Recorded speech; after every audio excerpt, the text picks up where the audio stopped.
Praise the lord.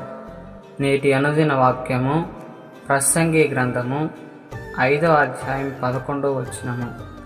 ఆస్తి ఎక్కువైన ఎడల దాన్ని భక్షించువారును ఎక్కువగుదురు.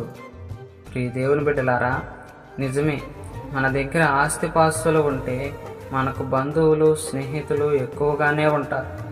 మనకంటే మన యొక్క ఆస్తులను ప్రేమించే వారే ఎక్కువగా ఉంటారు.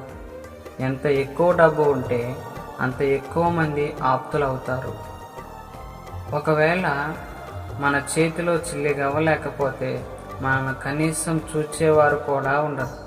ఎంత ఎక్కువ ఆస్తులు ఉంటే వాటిని బట్టి వాటిని కాజేసేందుకు ఎదురు చూసేవారు ఎక్కువ అవుతారు. అందుకే దేవుని కృపచొప్పున తగుమాత్రంగా చాలినంతగా కలిగి ఉండటం ఎంత ధన్యత. Praise the lord.